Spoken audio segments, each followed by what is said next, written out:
तो नमस्कार दोस्तों, स्वागत है आपका एट 2 में। आज हम बात करने वाले हैं how to prepare for examination, exam की तैयारी कैसे करें।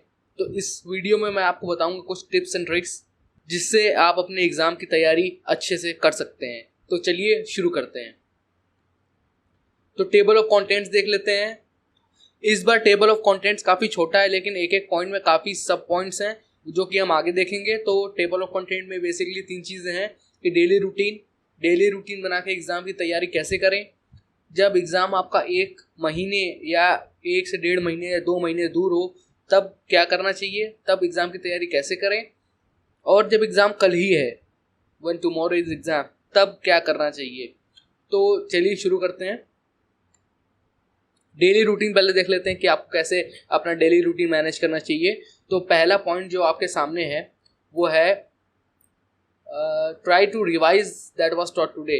जो आज पढ़ाया गया है उसको रिवाइज कर लीजिए। ये सबसे बेस्ट तरीका है और शायद सबसे टफ तरीका है, क्योंकि कहा जाता है हो नहीं पाता है, लेकिन अगर आप रोज़ रिवाइज कर पाते हैं जो पढ़ाया गया है तो ये बहुत ही अच्छी आदत है। दूसरा है just don't just memorise, try to understand. हमें रट्टा नहीं मारना है। ऐसा नहीं कि टीचर ने कहा है कि कल होमवर्क करके लाना या फिर ये चैप्टर पढ़ के आना तो हमने रट्टा मार लिया, डेफिनेशन सारी जो मेन हाइलाइट्स हैं उसको हमने पढ़ लिया और प्रिपरेशन हो गई। तैयारी ऐसा नहीं होती है। आपको समझना पड़ेगा चीज़ों को, आपको अपने चैप्टर को समझना पड़ेगा, जो आप पढ़ रहे हो उसको समझना पड़ेगा कि वो असल में कह क्या रहा है और उसका डेली लाइफ एप्लीकेशन कैसे होता है। ठीक है। और तीसरा जो पॉइंट है यार, जो मुझे लगता है सबसे बेस्ट तरीका है, आप एग्जाम्पल्स को सॉल्व करो, एक्सरसाइजेस को सॉल्व करो based on subjects. Her subject में एग्जाम्पल और एक्सरसाइजेस नहीं होती, लेकिन जिस भी सब्जेक्ट में जैसे मैथमेटिक्स हो गया, ठीक है, और भी कैसे फिजिक्स हो गया, और भी जो ऐसे सब्जेक्ट्स हैं जिसमें एक्सरसाइजेस हैं, एग्जाम्पल्स हैं, आप उनको सॉल्व करो। उनको सॉल्व करने से आपकी अंडरस्टैंडिंग बेटर हो जाएगी, आप चैप्टर को और अच्छे से समझ पाओगे, और कौन सा एरिया छूट गया, कौन सा टॉपिक्स छूट गया, वो आपको बहुत अच्छे से पता चल जाएगा जब आप एग्जाम्पल्स और एक्सरसाइजेस सॉल्व करोगे। ठीक है। Try to put extra efforts on Sundays. जब भी संडे आए या फिर कोई छुट्टी आए तो थोड़ा ज़्यादा पढ़ने की कोशिश करो, कुछ समय और निकालो, थोड़ा सा एक्स्ट्रा एफर्ट दो संडेज़ को, क्योंकि संडेज़ को छुट्टी रहती है तो आप एक्स्ट्रा एफर्ट दे सकते हो और इससे बहुत ज़्यादा आपके ऊपर बर्डन भी नहीं पड़ेगा। डिस्कस विद योर फ्रेंड्स, दोस्तों से बात करो कि यार आज मैंने ये पढ़ा, मेरे हिसाब से इसका ये मतलब है, तुम्हारे हिसाब से इसका क्या मतलब है। ऐसा करके आपस में डिस्कस करो कि क्या हो सकता है, क्या नहीं हो सकता है। मैंने इस तरीके से तैयारी की, तुमने इस तरीके से तैयारी की। आपस में एक दूसरे से सवाल जवाब करो, खुद पता चल जाएगा किसने कितनी तैयारी की है, किसकी तैयारी कितनी स्ट्रांग है। ठीक है। और मेक शॉर्ट नोट्स, ये तो मेरा फेवरेट पॉइंट है। इन योर ओन वर्ड, जब भी आप किसी चैप्टर की तैयारी कर रहे हो, किसी सब्जेक्ट की तैयारी कर रहे हो, छोटे छोटे नोट्स बना लो। देखो, अगर कोई डेफिनेशन आप याद कर रहे हो तो डेफिनेशन बहुत बड़ी है तो आपको लाइन बाय लाइन याद करना काफ़ी टफ हो जाता है। तो आप उस डेफिनेशन को अपने शब्दों में एक डायरी बना लो, एक कॉपी बना लो, उसमें लिख लो अपने शब्दों में, ताकि आप जब अपने शब्दों में लिखते हो तो वो आपको याद रहता है। तो छोटे छोटे नोट्स बना के याद करो, ऐसे चीज़ें ज़्यादा समय तक याद रहती हैं। आगे देखते हैं। तो जब एग्ज़ाम 1 महीने दूर हो आपका, when exam is around 1 month away, तब तैयारी कैसे करें। तो यार पहले तो differentiate between weak subjects and strong subjects. पहले अपने जो कमज़ोर सब्जेक्ट्स हैं और जो मजबूत सब्जेक्ट्स हैं, जो सब्जेक्ट्स आपको अच्छे से आते हैं और जो सब्जेक्ट आपको अच्छे से नहीं आते हैं, उनको डिफ्रेंशिएट करो। ठीक है। जो कमज़ोर सब्जेक्ट्स उन पे थोड़ा सा एक्स्ट्रा टाइम दो, ठीक, क्योंकि फेल नहीं होना है अपने को। हमको एग्ज़ाम में अच्छा परफॉर्म करना है, और अच्छा परफॉर्म हम तब कर सकते हैं कि जब हम वीक सब्जेक्ट्स में अच्छा करके दिखाएंगे। जो सब्जेक्ट स्ट्रॉन्ग है उसमें तो अच्छे से तैयारी करनी है, उसमें तो मैक्सिमम मार्क्स हमको पाने हैं, लेकिन जो वीक सब्जेक्ट्स हैं उनमें हमें मार्क्स गंवाने नहीं हैं। ठीक है। तो वीक सब्जेक्ट्स के लिए एक्स्ट्रा टाइम अलॉट करो अपने आप को। Look for a mentor. मैं तो कहूँगा कि किसी को, अपने भैया को, अपनी दीदी को, अपने मम्मी पापा को, किसी को भी एज अ मेंटोर रख लो उस सब्जेक्ट के लिए। जो सब्जेक्ट आपका कमज़ोर है उसके लिए किसी एक मेंटोर को अपने पास रख लो कि यार मुझे पढ़ा दो, मुझे समझा दो कि ये क्या होता है। आपके घर में भैया होंगे, दीदी होंगी, मम्मी होंगे, पापा होंगे, नहीं है तो कोई दोस्त जो उस सब्जेक्ट में तेज़ है उससे बात कर लो। आप समझ रहे हैं ना? तो ये एक मेंटोर अपने आप को रख लो ताकि आपके लिए चीज़ों को समझना आसान हो जाए अगर आपको खुद समझ में नहीं आ रहा है तो। और try to get up early and study in the morning. जब भाई एक ही महीना बचा है तो थोड़ा जल्दी उठ जाओ, और थोड़ा सा सुबह जल्दी उठ के अगर आप पढ़ोगे ना तो वो जो समय होता है सुबह का, उसमें चीज़ें ज़्यादा देर तक आपको याद रहती हैं और दिमाग उस समय फ्रेश रहता है, क्योंकि आप सो के उठे होते हो और दिमाग में कई सारी चीज़ें चल नहीं रही होती है कि यार बाहर खेलने जाना है, टीवी देखना है, ये करना है, वो करना है। तो उस समय दिमाग आपका ठंडा रहता है, शांत रहता है, फ्रेश रहता है। तो उस समय जो भी आप पढ़ोगे ज़्यादा समय तक याद रहेगा।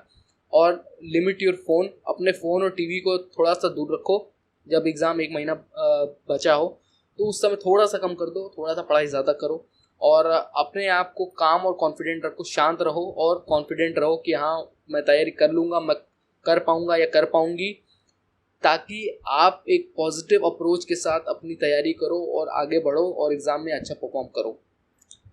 आगे देखते हैं यार, जब कल ही एग्ज़ाम हो, one tomorrow is exam, okay. अब कल एग्ज़ाम है तो क्या करना है, आज क्या करना है अगर एग्ज़ाम कल है तो, ठीक है। तो इसको देखते हैं, revise the area which you can do the best, ठीक है। अभी आपका क्या हुआ है कि एग्ज़ाम कल है तो जो एरिया तुमने अच्छे से पढ़ा है ना उसको और अच्छे से रिवाइज करो, ठीक है। जो तुम्हारा सबसे स्ट्रॉन्ग एरिया है उस सब्जेक्ट में, जिस चैप्टर्स को तुमने सबसे स्ट्रॉन्ग तरीके से पढ़ा हुआ है, जो सबसे अच्छे से पढ़ा हुआ है, उस एरिया को और अच्छे से रिवाइज करो, क्योंकि उसमें हमें नंबर नहीं गंवाने हैं, ठीक है। दूसरा है ignore what you couldn't prepare. जो सब्जेक्ट्स छूट गए यार या फिर जो टॉपिक्स छूट गए हैं अब उनको छोड़ ही दो, क्योंकि एक दिन में तब तुम कुछ नहीं कर सकते, क्योंकि अपना एग्ज़ाम कल है। तो जो छूट गया है उसे छोड़ दो, ठीक। अभी क्या है, don't call your friends and get inferiority complex. Yes, ये तो मेरे साथ भी कई बार हुआ है और तुम लोग भी देखोगे या तुम्हारे साथ भी कई बार हुआ होगा कि कल एग्जाम है तो यार हम लोग अपने दोस्तों को फ़ोन करते हैं, एक ग्रुप बन जाता है, एक व्हाट्सएप ग्रुप बन जाता है, कुछ लोग ग्रुप चैट करने चले जाते हैं, कुछ लोग ग्रुप स्टडी करने बैठ जाते हैं। और ये सबसे खतरनाक साबित होता है कभी कभी, क्योंकि होता क्या है, आपके दोस्त ने उस सब्जेक्ट को ज़्यादा अच्छे से तैयार किया हुआ होता है और आपने उतना अच्छे से तैयार नहीं किया हुआ होता है। तो अपने दोस्त को देख के आपके अंदर इन्फीरियरिटी कॉम्प्लेक्स आता है और आपके अंदर, आपके सर पे प्रेशर आता है कि यार इसने तो अच्छे से पढ़ा है, ये पास हो जाएगा, मैं तो फेल हो जाऊंगा, या फिर ये ज़्यादा नंबर पा जाएगा और मैं कम नंबर पाऊंगा।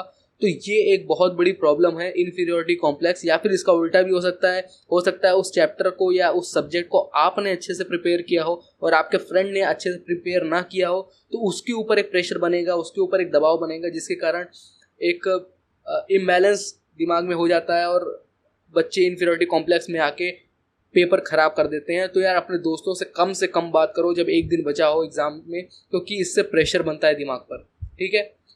ईट वेल बिफोर एग्जाम। अगर कल एग्जाम है तो आज अच्छा खाना खाओ, भरपेट खाना खाओ, ठीक है। स्लीप वेल बिफोर एग्जाम, अच्छी से नींद सो। ये नहीं कि अब कल एग्जाम है तो रात भर पढ़ रहे हैं, एकदम आंखों के नीचे काला पड़ गया है और एकदम सो नहीं रहे हैं। इन सब चीज़ों से दिमाग थक जाता है और चीज़ें याद नहीं रहती कभी। तो यही सब गलतियों के कारण जब आप, कभी कभी होता है कि आप एग्ज़ाम देने गए हो, कॉपी सामने है, क्वेश्चन आपने पढ़ा और आपको लगा ये तो मुझे आता है, लेकिन दिमाग में उस समय क्लिक नहीं कर रहा है क्योंकि आपका दिमाग थक चुका है। आप सोए नहीं हो 2 दिन से, आपने अच्छे से खाना नहीं खाया है, दिमाग थक चुका है, शरीर को भूख लगी हुई है और आप एकदम परेशान हो जाते हो और पेपर ख़राब करके चले जाते हो। तो यार खाना बहुत ज़रूरी है, अच्छे से खाना खाओ एग्ज़ाम के पहले और पूरी नींद सो। अगर नींद अच्छी लोगे तो दिमाग फ्रेश रहेगा, अच्छे से काम करेगा दिमाग, समझे। Stop revision 1 hour before exam. अगर एग्ज़ाम में सिर्फ 1 घंटा बचा हुआ है, ठीक, तो उस समय कॉपी लेकर पढ़ो नहीं, रिवाइज ना करो। कई बच्चे होते हैं जो कि तुमने स्कूल में भी देखा होगा कि एग्ज़ाम है तो एकदम कॉपी लेके रटे जा रहे हैं, जब तक आखिरी मोमेंट तक टीचर ने बोल नहीं दिया कि बैग वापस रखो, कॉपी बंद करो और एग्जामिनेशन हॉल में एंटर करो, तब तक पढ़े जा रहे हैं। इससे प्रेशर बनता है, इससे आखिरी मोमेंट पे जो, मान लीजिए आप कोई डेफिनेशन पढ़ रहे हो और उसको पूरा ना पढ़ पाए और टीचर ने कहा अब अंदर आओ, तो आपको लगता है यार ये पढ़ लिया होता तो हो जाता बस ये, तो वो आखिरी जो आपने पढ़ा ना वो दिमाग में घूम रहा होता है और पीछे का सब धीरे धीरे भूल रहा होता है। तो वो एक प्रेशर बनता है, ऐसा प्रेशर ना बनाओ। एग्ज़ाम के 1 घंटा पहले एकदम शांत हो जाओ, ठंडे हो जाओ और कोशिश करो कि एकदम फ्रेश माइंड से अपना पेपर दो। ठीक है, तो यार ये थे कुछ टिप्स एंड ट्रिक्स जो मैं आपको बताना चाहता हूँ कि कैसे आप एग्ज़ाम के लिए अच्छे से प्रिपेयर कर सकते हो। एड2 को फॉलो कर लें सारे सोशल मीडिया चैनल पे। इस वीडियो को लाइक करें, शेयर करें, चैनल को सब्सक्राइब करें और बेल आइकॉन को ज़रूर दबाएं। आप हमें फॉलो कर सकते हैं फेसबुक पर, यूट्यूब पर और इंस्टाग्राम पे फॉलो करना तो बिल्कुल ना भूलें, क्योंकि रील्स इंस्टाग्राम पे ही आती हैं। आपसे मैं मिलता हूँ अगले वीडियो में, तब तक के लिए बाय।